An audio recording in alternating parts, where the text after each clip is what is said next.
नमस्कार, स्वागत है आपका इस कार्यक्रम में। कर्नाटक के मुख्यमंत्री सिद्धरमैया ने इस्तीफा दे दिया है और सिद्धरमैया ने कहा कि सेंट्रल हाईकमांड ने उन्हें जैसा कहा, वैसा उन्होंने किया। एक आदर्श राजनेता की तरह वो सेंट्रल हाईकमांड की बात मानते हुए उन्होंने इस्तीफा दे दिया है।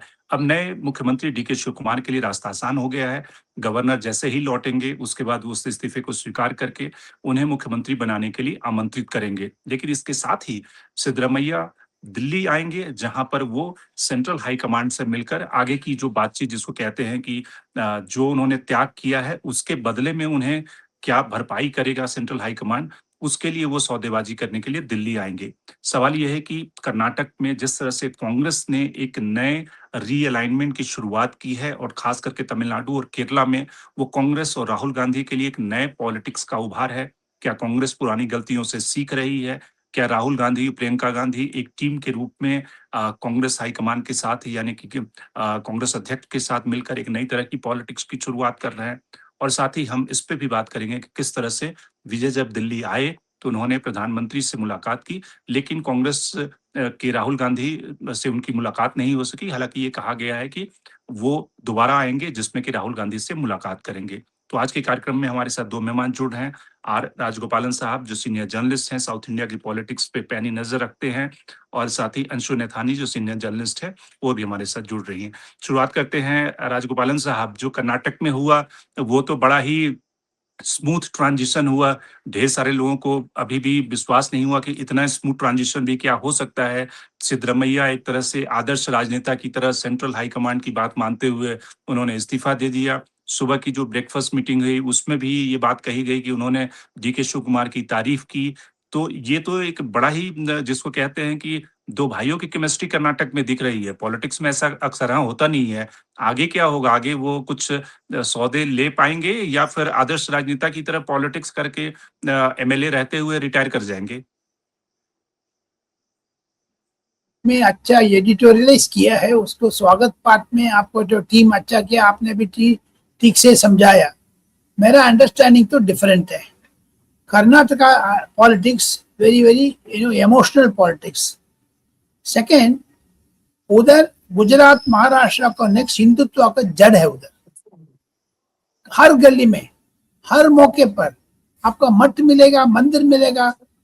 वो जो हिंदुत्व का जड़ है गुजरात को नेक्स्ट होता है। दैट इज वाई दक्षिण भारत का कर्नाटका को दक्षिण भारत गुजरात माना जाता है बीजेपी के हिसाब से। So coming to the point, Siddaramaiah बड़ा ग्रेट लीडर है। 2.5 साल करके समझौता हुआ करके बोल रहे थे।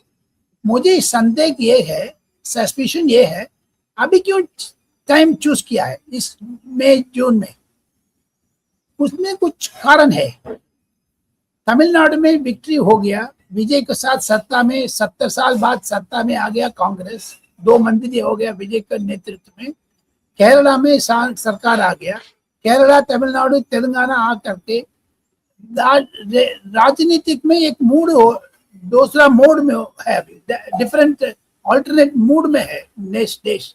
दक्षिण भारत पूरा कांग्रेस, उत्तर भारत पूरा बीजेपी। दक्षिण भारत को रखोगे 130, बाकी 400 सीट इधर।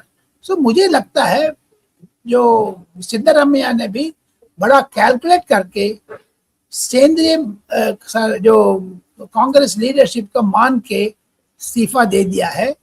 तनाव रिड्यूस हुआ है, लेकिन मुझे लगता है आज से 2028 अप्रैल 15 तारीख तक तनाव बढ़ेगा, कम होगा। भगवान जाने। सिद्धरमैया के ऊपर 70 से 75 सीट तक अहिंदा करके एक उन्होंने मुहिम चलाया। उन्होंने अल्पसंख्यक, हिंदू प्लस दलित, अहिंदा नाम है उसका, जो कन्नड़ में बोलते हैं अहिंदा।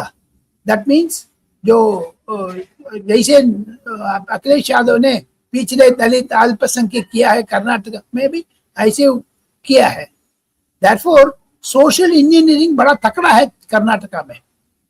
इक्वली शंकर जी, हिंदुत्व का भी जड़ है।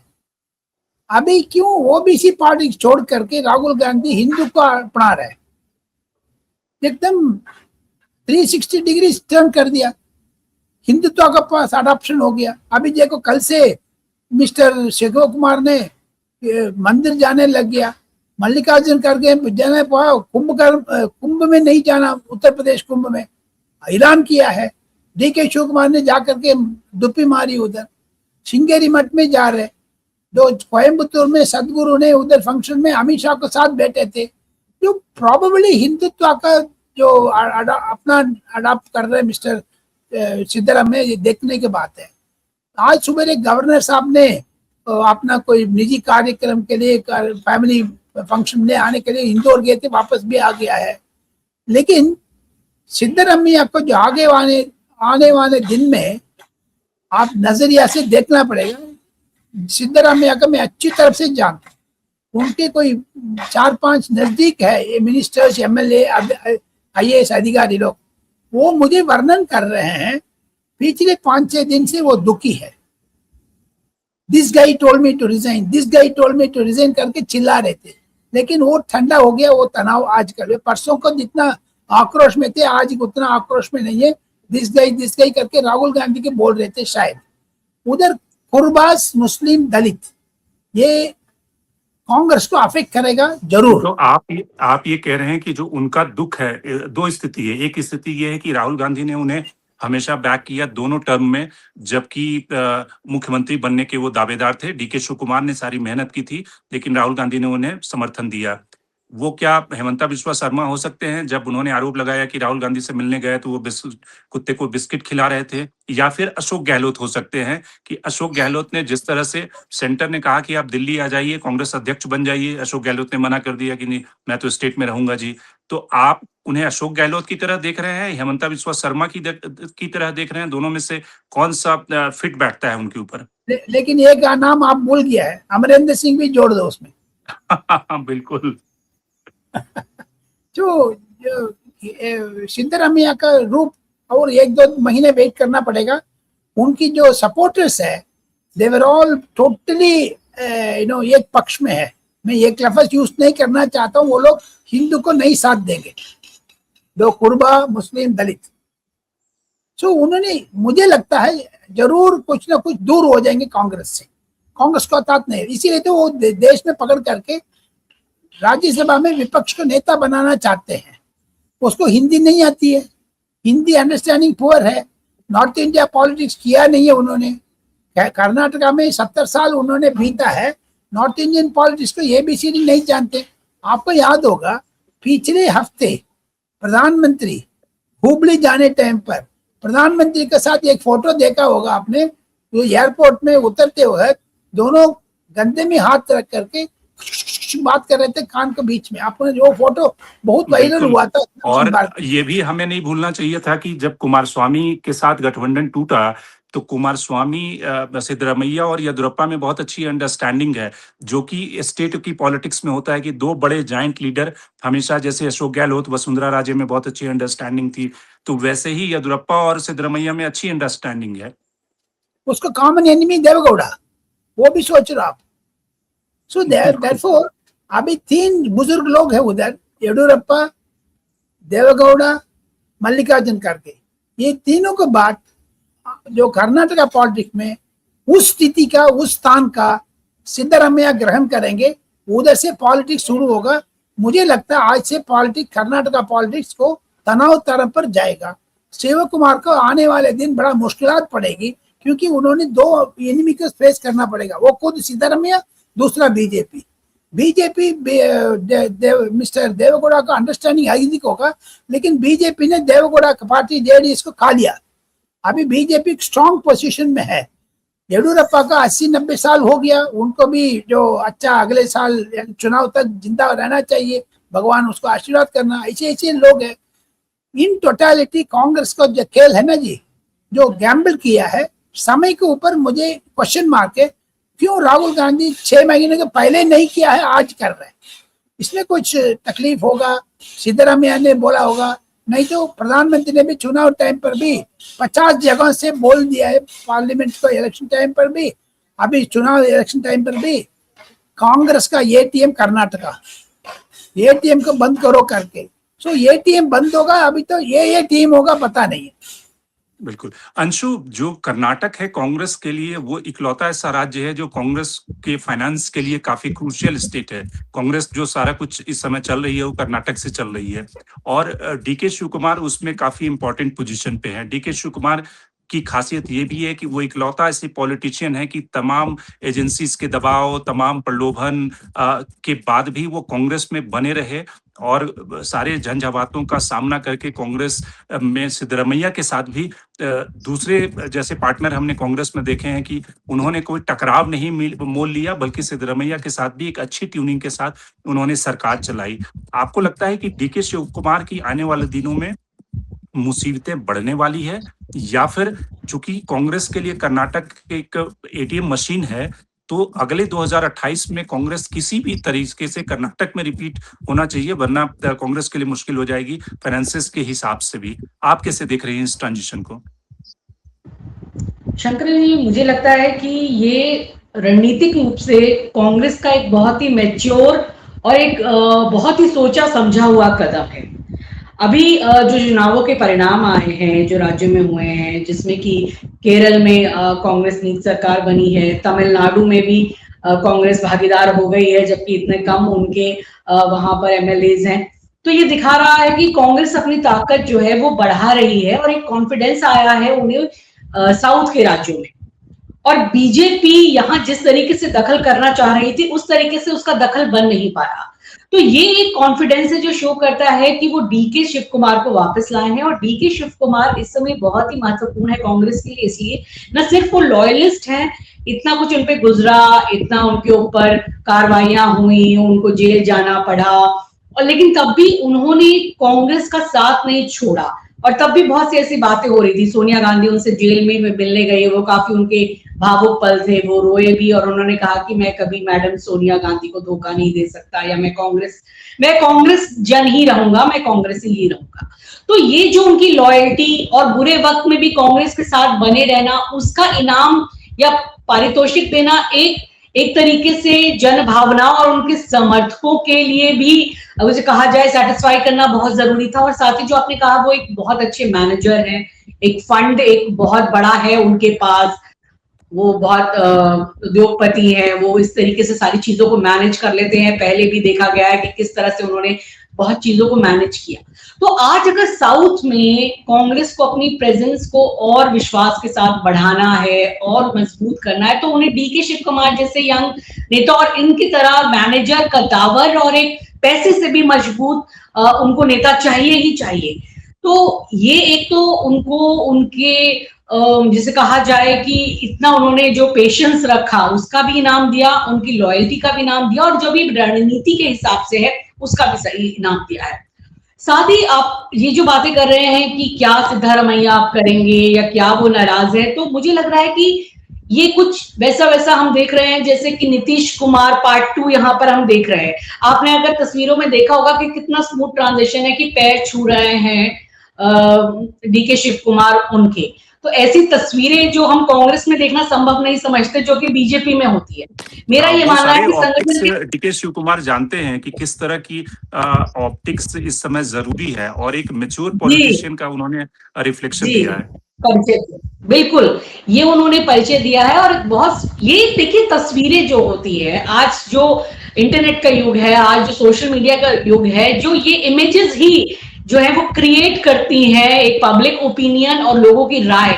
तो उनका पैर छू लेना ये एक बहुत बड़ी तस्वीर को दर्शाता है कि वहां पर सब कुछ ठीक है। और जैसा सर ने बताया कि सिद्धारमैया की उम्र भी हो गई है, हो सकता है उनको सेटिस्फाई किया जाए बहुत सारे तरीकों से, जिस तरीके से नीतीश कुमार को किया गया, उनके बेटे को मंत्री बना दिया गया, उन्हें राज्यसभा में एडजस्ट कर दिया गया।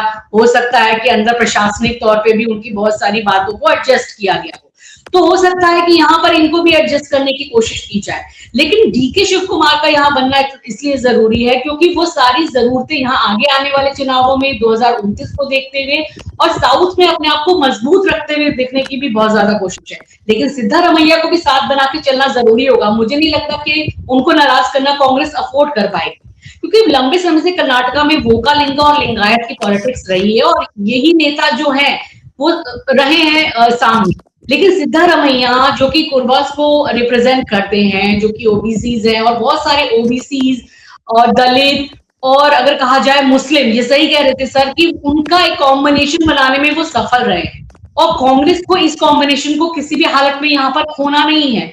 तो वो उनके सपोर्ट बेस को अपने साथ लेकर चलना चाहेंगे, और आगे आने वाले समय में जिस तरीके से अगर कास्ट सेंसस होगा। अंशु, बीजेपी के बहुत सारे नेताओं को दर्द हो रहा है। वो सब कह रहे हैं कि एक बैकवर्ड क्लास के नेता के साथ इस तरह से उनको सत्ता से हटा दिया गया। तो बीजेपी कहीं ना कहीं देख रही है कि इस मैदान में गेम होने की संभावना है। और अगर सिद्धारमैया एक बैकवर्ड क्लास का लीडर, जिसके पास एक कास्ट कोलिशन का, माइनॉरिटी, बैकवर्ड क्लास, दलित, ये सारे समूह हैं और एमएलए भी हो सकते हैं, तो वैसी स्थिति में अगर सिद्धारमैया शिंदे बन जाए तो बीजेपी का खेल कर्नाटक में बहुत आसानी से हो सकता है। लेकिन सवाल है कि क्या सिद्धारमैया शिंदे बनेंगे या नहीं बनेंगे?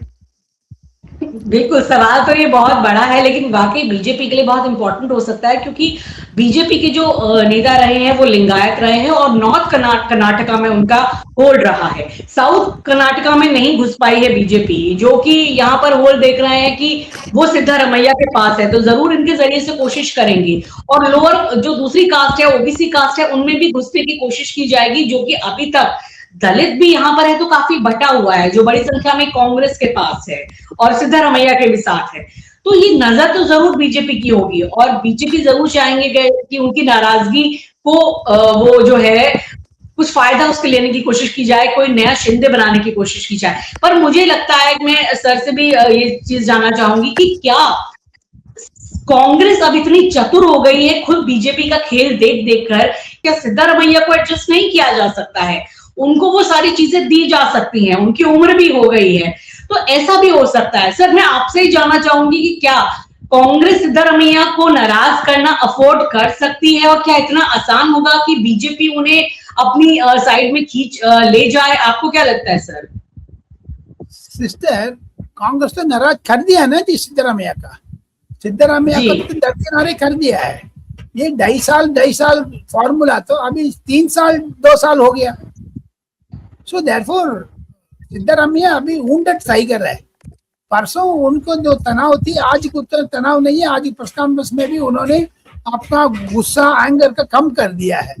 इन nutshell I tell you, it's going to be very difficult days for Congress, क्योंकि जो रीजनल सट्राप्स है, केंद्रीय जो हाईकमांड का क्वेश्चनिंग शुरू करने कर दिया। देखो, सतीशन आ गया, आज शिव कुमार आ गया। मुझे जो रमेश चन्नीचला साहब को कैंप में जितना लोग मैं अच्छी तरह से जानता हूँ, रमेश चन्नीचला ने कांग्रेस को 5 साल पहले बार लेके आया। आज सत्ता में लेके आने में आदमी वही है, लेकिन उसको सत्ता नहीं मिला है। रीजनल सट्राप्स को केंद्रीय कांग्रेस ने, स्पेशली राहुल गांधी, प्रियंका गांधी, सोनिया गांधी, तीनों जो मिसहैंडल कर रहे हैं, दोनों क्षेत्र में 3-3 लोगों से 3-3 गांधी ने टकराव किया है। सतीशन का प्रियंका ने किया है। अभी देखो मिस्टर शिव कुमार का प्रियंका ने किया। इसका मतलब राहुल गांधी का दबाव कम हो रहा है क्या? लेकिन मुझे तो नहीं लगता है। एक बम्ब बनाने, एक इमेज बनाने चाह रहे हैं सब लोग।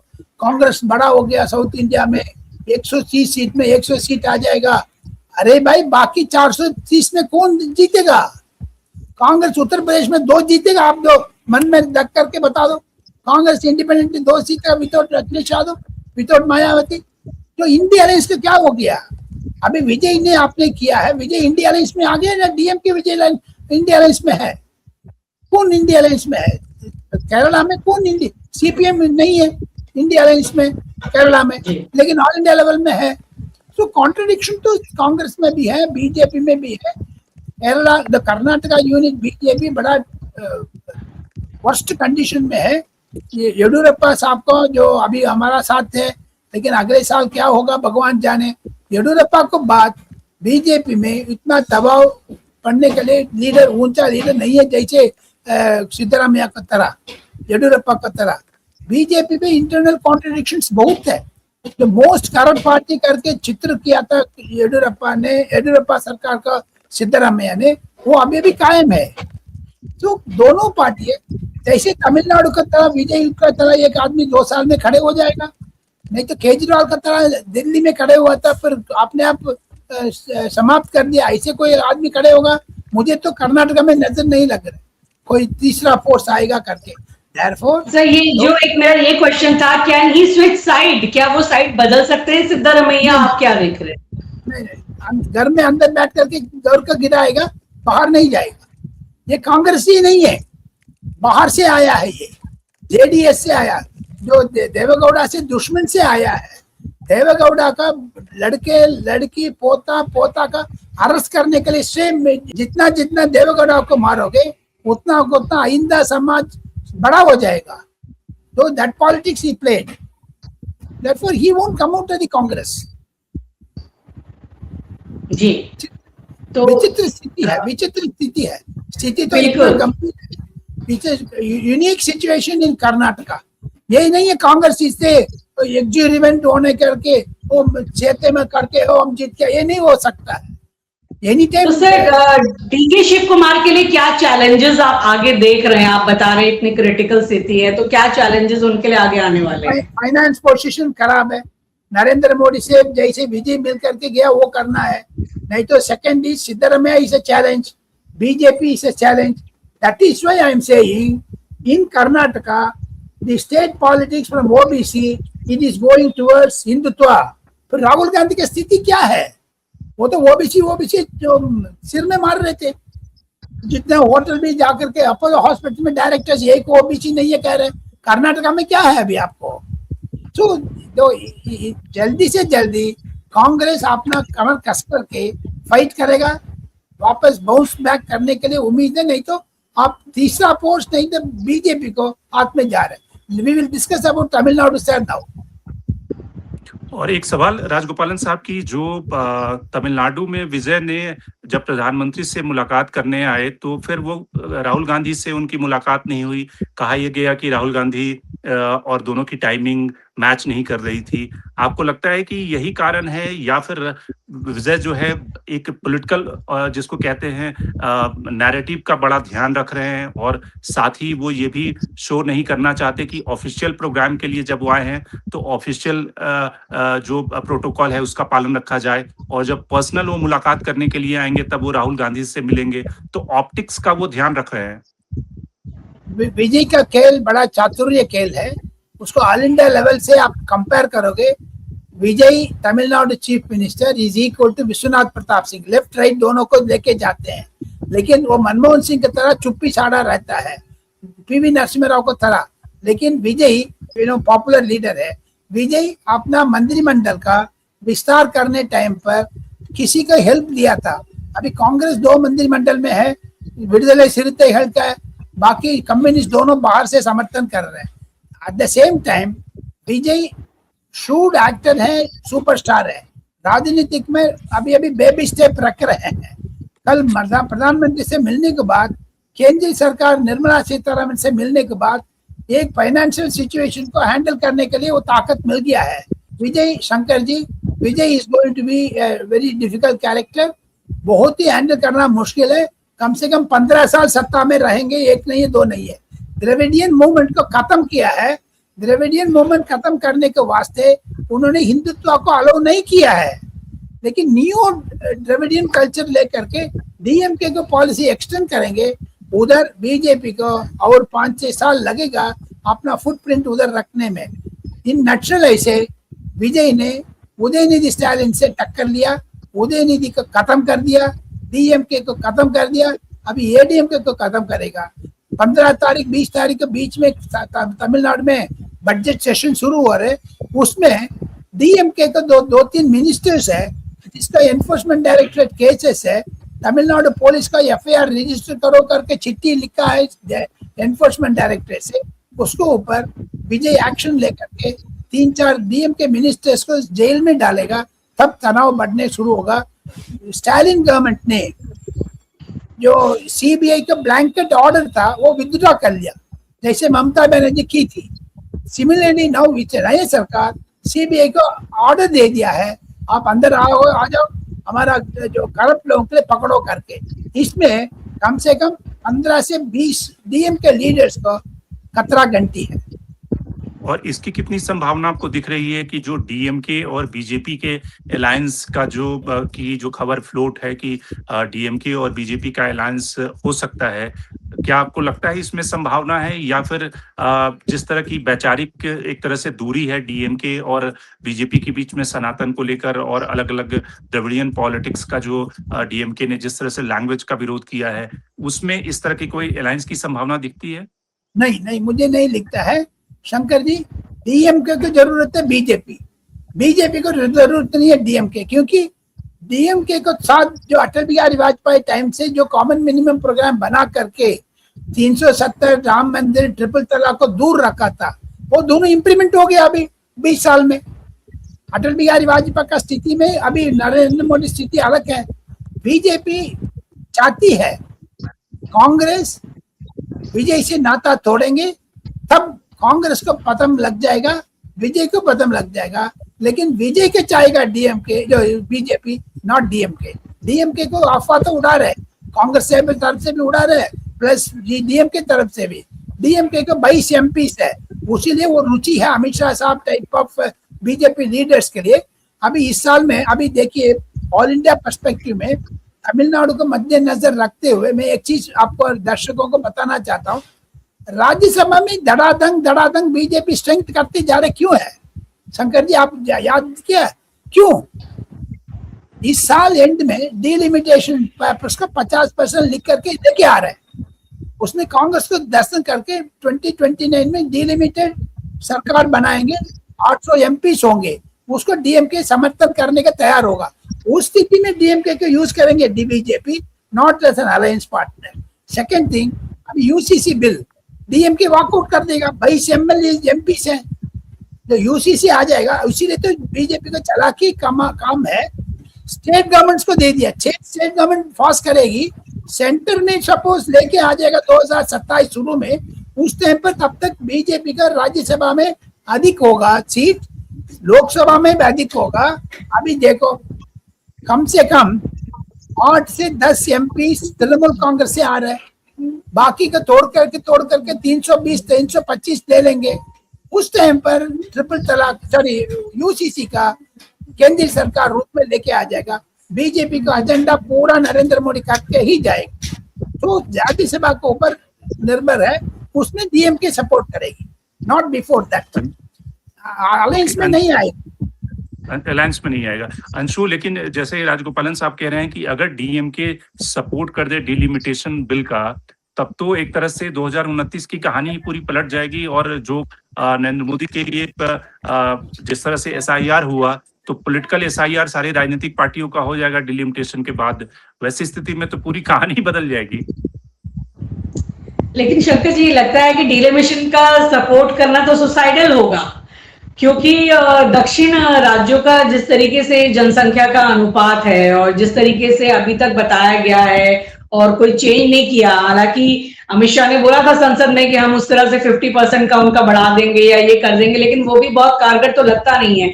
मुझे नहीं लगता कि दक्षिण के राज्य, उसमें कोई भी पार्टियां वो इसमें कोई अपने निजी स्वार्थों के लिए दक्षिण की पॉलिटिक्स से इतना बड़ा कॉम्प्रोमाइज करेंगे कि वो डिलिमिटेशन के ऊपर, उसके ऊपर अभी जो प्रारूप है उस हिसाब से राजी हो जाए। और उत्तर की तुलना में दक्षिण भारतीय राज्यों का इतना अगर ताकत घट जाएगी, उनके नंबर घट जाएंगे, तो उनकी क्या बार्गेन पावर रहेगी और वो कहां से सत्ता में भागीदार बनेंगे? तो ये तो सुसाइडल होगा, एक तरीके से अपने ही पैरों पे कुल्हाड़ी मारना होगा। मुझे नहीं लगता कि इसके लिए करेंगे। बाकी यूसीसी के लिए जैसे कि सर बात कर रहे हैं, उन मसलों के लिए यानी कि एक बैलेंस रख सकते हैं।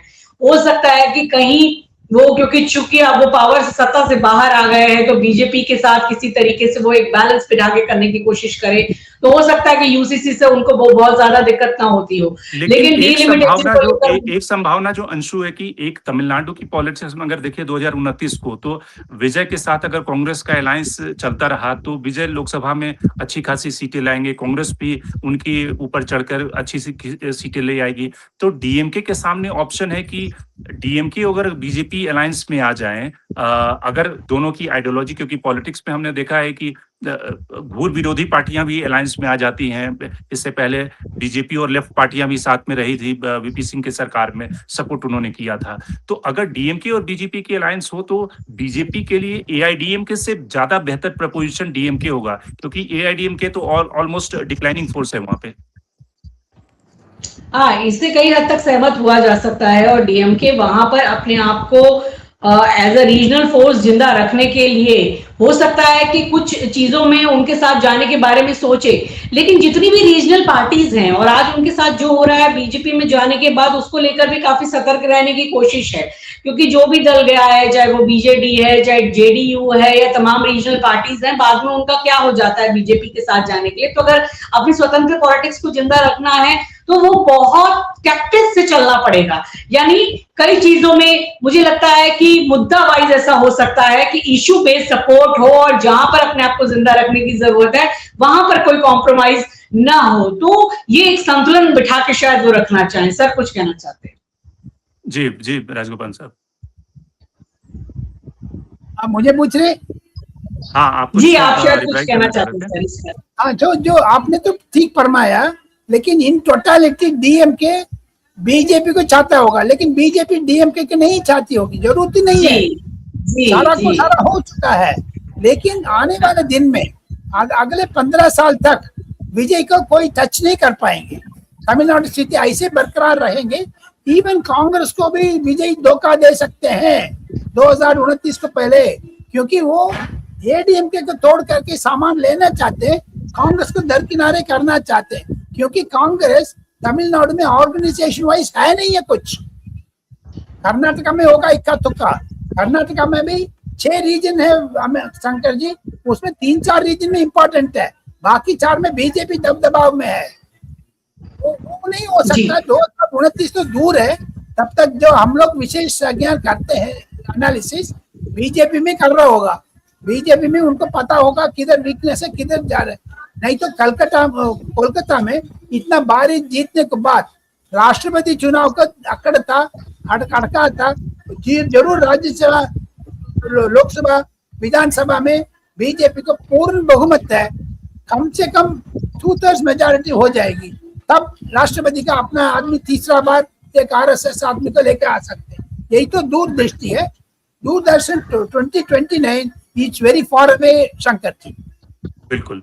तो कुल मिलाकर जो तमिलनाडु की पॉलिटिक्स और कर्नाटक की पॉलिसी है, कर्नाटक की पॉलिटिक्स में सिद्धरमैया अब मार्गदर्शक मंडल में चले गए हैं, और राजगोपालन साहब के अनुसार जब 3 बड़े नेता मार्गदर्शक मंडल में हैं, जिसमें कि येदियुरप्पा, सिद्धरमैया और देवेगौड़ा पहले से हैं, तो वैसी स्थिति में मार्गदर्शक मंडल कुछ और आगे करेगा, क्या उसमें बगावत होगी, क्या सिद्धरमैया कुछ और करेंगे, या फिर आदर्श राजनेता की तरह वो रिटायरमेंट लेंगे पॉलिटिक्स से। लेकिन कुल मिलाकर कांग्रेस के लिए अच्छी खबर है कि डीके शिवकुमार एक तरह से कर्नाटक में सत्ता की दहलीज पर पहुंच गए हैं, जो कांग्रेस के न केवल फंड मैनेजर हैं बल्कि एक बेहतर ऑर्गेनाइजर हैं, और शायद कांग्रेस में दक्षिण भारत की जो पॉलिटिक्स के अलावा उत्तर भारत की पॉलिटिक्स में भी वो जिसको कहते हैं कि एक जमाने में जो रोल कांग्रेस के अहमद पटेल निभाया करते थे, उस रोल को डीके शिवकुमार निभाने की कोशिश में है या निभा रहे हैं। तो आज के कार्यक्रम में इतना ही। राजगोपालन साहब आप हमसे जुड़े, बहुत बहुत धन्यवाद। अंशु आप जुड़ी, आपका बहुत बहुत धन्यवाद। देश और दुनिया की बाकी खबरों के लिए आप बने रहिए डायलॉग के साथ।